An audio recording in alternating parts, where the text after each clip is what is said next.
Hey guys, what's going on? This is the Basketball Hut here. So recently, there's been some rumors going around concerning the Minnesota Timberwolves. In particular, there's this one tweet from a guy named Evan Macy who said that the franchise is going to try and trade Karl Anthony Towns and D'Angelo Russell in the offseason. Now, I don't know how accurate he is with his tweets and rumors. I'm a guy that's, if it ain't Woj or Shams, don't believe it. But this one tweet got me thinking about how terrible the Timberwolves have been, and not just basketball, but just building a good team around their star center, Karl Anthony Towns. It's baffling almost. They went from having a young core of Cat, Zach LaVine, Andrew Wiggins, to now having just Anthony Edwards probably, because if this rumor is true, then that's all the Timberwolves are going to be left with.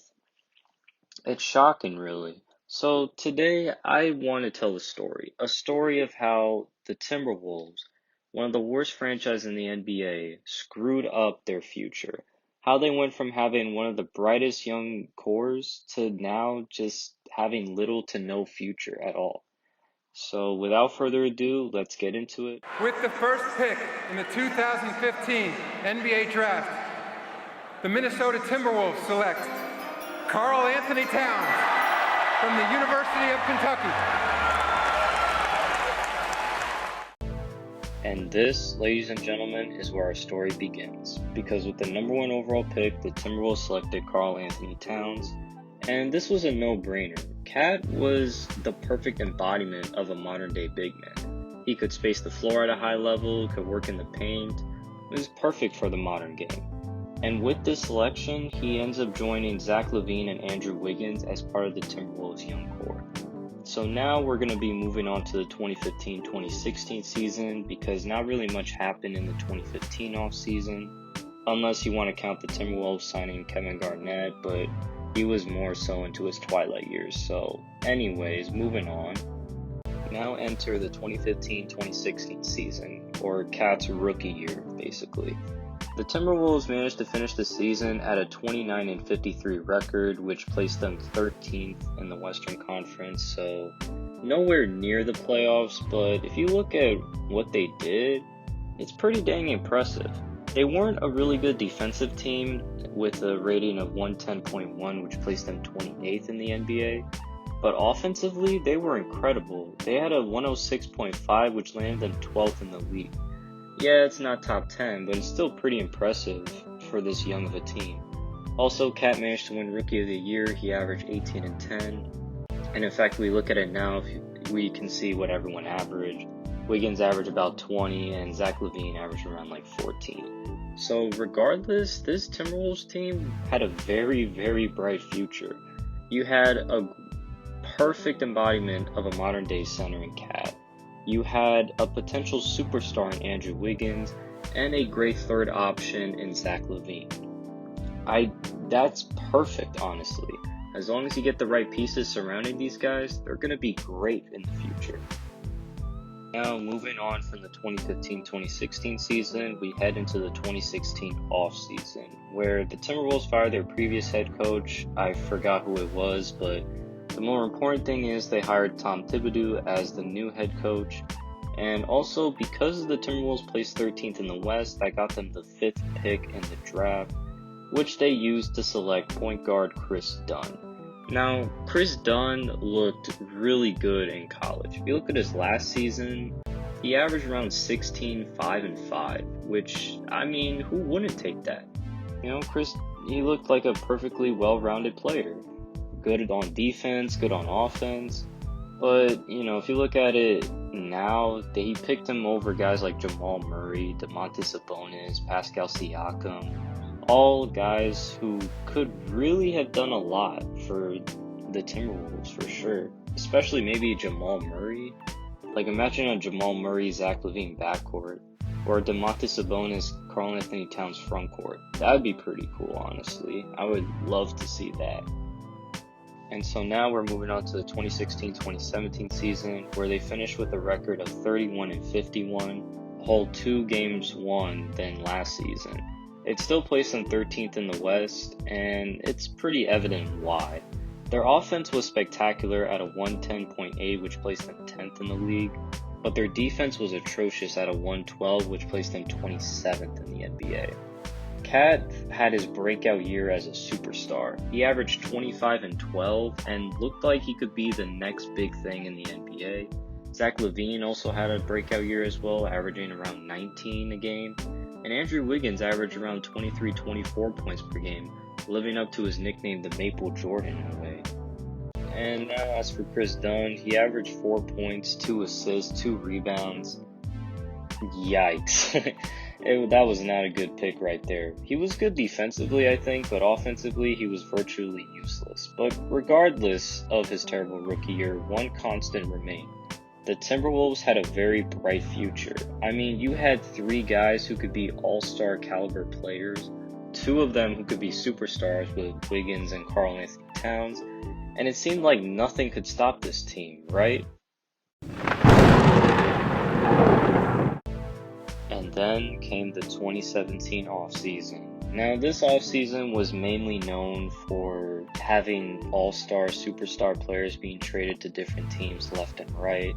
Like, you had the Kyrie trade to Boston, you had Paul George heading to the Thunder in exchange for Sabonis and Oladipo, you had Chris Paul getting traded to the Rockets, but perhaps the most notorious trade of them all, you had Jimmy Butler getting traded to the Minnesota Timberwolves in exchange for Chris Dunn, Zach LaVine, and the 2017 pick that was held by Minnesota, which ended up being Lauri Markkanen.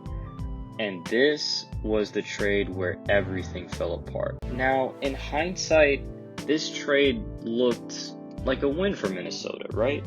You get Jimmy Butler, who's one of the best two-way players in the game. And he's been to the playoffs before, and he can definitely be that veteran all-star leader that this young team sorely needed, right?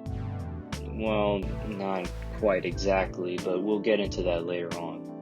Also, another notable move for the Timberwolves, they also traded away Ricky Rubio to Utah in exchange for their 2018 first-round pick, which ended up being Josh Okogie. But regardless of that, we're going to be moving on to the 2017-2018 season, where the Timberwolves finished with a record of 47-35, which placed them 8th in the Western Conference, meaning that they just barely squeezed into the playoffs.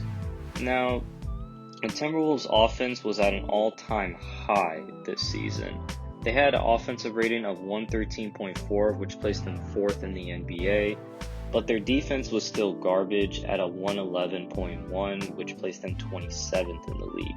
By the way, just know that the Timberwolves are never going to have a good defensive rating at all. They're going to be one of the worst defensive teams throughout this entire video. Like, not even Jimmy Butler can save them. One of the best two-way players in the game, and just, he couldn't elevate that defense. It's shocking almost. But anyway, regardless, they made the playoffs where they got eliminated in the first round by the Houston Rockets in a 4-1 series. Now, this may have looked like a failure, but in the beginning, this team was really good, actually. I remember that the Timberwolves were like a top 5 seed in the Western Conference. And then Jimmy Butler got injured, and they kind of fell apart, so that when he did come back, he had to literally will that team into the playoffs.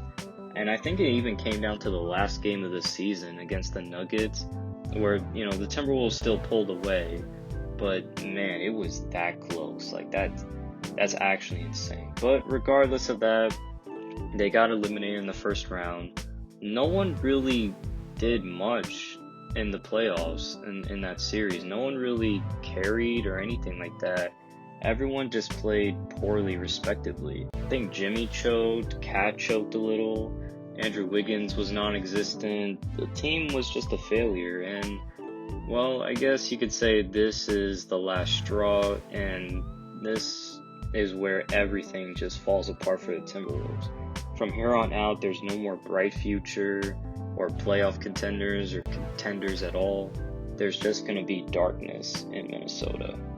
And now we move on to the 2018 offseason, where the Timberwolves didn't do a whole lot. I mean, they drafted Josh Okogie with Utah's pick, and they also signed Derrick Rose as a free agent as well. And now let's just move on to the 2018-2019 season, where everything was just falling apart for the Timberwolves. Particularly, Jimmy Butler was unhappy. He called Cat and Wiggins soft. I mean, this was all over social media. You even had Game of Zones making a video of it. It's hilarious. Please watch it if you haven't. But I guess that's a perfect, accurate description of what happened. But anyway, Minnesota heeded Jimmy Butler's call and decided to trade him to the Sixers in exchange for Robert Covington, Dario Saric, Jared Bayless, and a 2022 second-round pick. And, well, we all know what kind of happened there. Jimmy was on the Sixers. He then left the Sixers to join with the Heat, and he's doing quite fine in Miami. So I'd say it worked out for him, but it didn't work out for the Timberwolves, who finished 36-46 in the season, which placed them 11th in the Western Conference, where they had an offensive rating of 111.4, placed them 11th in the NBA, and their defensive rating was at a 112.9, which placed them 24th in the league. And now this is where their future went from looking very bright to looking very bleak. Moving on to the 2019 offseason, we had the Timberwolves drafting Cameron Johnson with the 11th pick in the draft. Eventually, he was traded to the Phoenix Suns and Dario Saric for the 6th pick, which ended up being Jared Culver. Nice little all-around player for the T-Wolves. And now we move on to the 2019-2020 season. I'm sorry if I'm going too fast and all, but not a lot of moves were made at all. Like, the Timberwolves weren't exactly an active team when it came to trades, and you know what? I guess the 2019-2020 season will kind of contradict my statement earlier, because in February 5th, 2020, there was a 4-team trade that occurred between the Timberwolves, Nuggets, Hawks, and Rockets. Now, this trade is a mouthful, so I'm just going to focus on what the Timberwolves did and, like what they gave up, what they received. So they gave up Jordan Bell and Robert Covington to the Rockets, and they gave up Keita Bates-Diop, Shabazz Napier, and Noah Vonleh to the Nuggets. And eventually this resulted in them getting Malik Beasley, Juan Hernan-Gomez, and Jared Vanderbilt from the Nuggets. And they got Evan Turner and a 2020 first-round pick from the Atlanta Hawks. And that's already a big move right there, but the Timberwolves were not done, because they ended up trading away Andrew Wiggins, a 2021 first-round pick, and a 2021 second-round pick for D'Angelo Russell, Jacob Evans, and Omari Spellman. And this kind of had Timberwolves fans happy in a sense. It definitely made Cat happy. You traded for one of his best friends who is an all-star point guard. Yeah, that definitely is a good move for them. Unfortunately, though, D'Angelo Russell and Cat only played one game together, which was due to a variety of factors, one of them being the injury bug, and another being the fact that the season was shut down in the 2019-2020 season. But the Timberwolves finished with a record of 19-45, 14th in the Western Conference. And then we move on to the 2020 offseason, where the Timberwolves managed to get the first pick again, and they drafted Anthony Edwards with it. So now they kind of had a big three of Cat, D'Lo, and Anthony Edwards. Now, since not much happened in the 2020 offseason, we're now going to move on to the current season as of recording this video, where the Timberwolves have a record of 12-37, which is 15th in the conference and the worst record in the NBA. And now we're getting to the tweet where Karl-Anthony Towns and D'Angelo Russell could be traded in the offseason, and now where the Timberwolves may have to just rebuild around Anthony Edwards. And so that concludes our story, how the Timberwolves went from being one of the brightest futures in the NBA to now having little to no future. I don't understand why the Timberwolves keep doing this. They wasted about 6 seasons of Cat's career. They wasted it like they did with Kevin Garnett. Because if you remember with Kevin Garnett, He literally carried that team on his back. Like, the Timberwolves were relevant because of KG. You can't argue against that. And Cat, in a way, was similar. Like, he didn't lead them to the playoffs like Kevin Garnett. He only made the playoffs one time, but regardless, he was still the face of the franchise. And he gave it his all every night. And they have done such a poor job of rebuilding around him. Now, I will say some of it's not his fault. Some of it's not the Timberwolves' fault, because they made moves that they thought were good, like the Jimmy Butler trade, but it ended up being bad. Because on paper, it looked really good, but, you gotta factor in things like chemistry, and that's kind of what really screwed them over, was the chemistry of the team. But, final thoughts on this: the Timberwolves are a poverty franchise. I cannot deny that. They have been a poverty franchise since Kevin Garnett's arrival, and they will continue to be until they build a playoff contender. And hopefully they can do that with Anthony Edwards, because otherwise Ant-Man may just be another player in the long list of guys the Timberwolves have screwed over. He will probably join Kevin Garnett and Karl-Anthony Towns as another player whose talent is being wasted. I'm not saying the Timberwolves can't build a good team around it, but they have yet to prove otherwise. And I've shown it with, Karl-Anthony Towns. They did it with Kevin Garnett. I'm shocked, really. Now listen, I'm a Phoenix Suns fan. Like, for the past decade, we have just been terrible. I understand, but, look at us now. We're the second seed in the West. We've made the proper moves, and maybe the Timberwolves just need to find a leader with a vision. They need to get a general manager who knows exactly what he wants to do, who is going to execute that perfectly, and he's just going to do it. Because that's something that they sorely need. Because if they don't do that, as I said again, they're going to be a poverty franchise. They're going to remain a poverty franchise until they, get their shit together.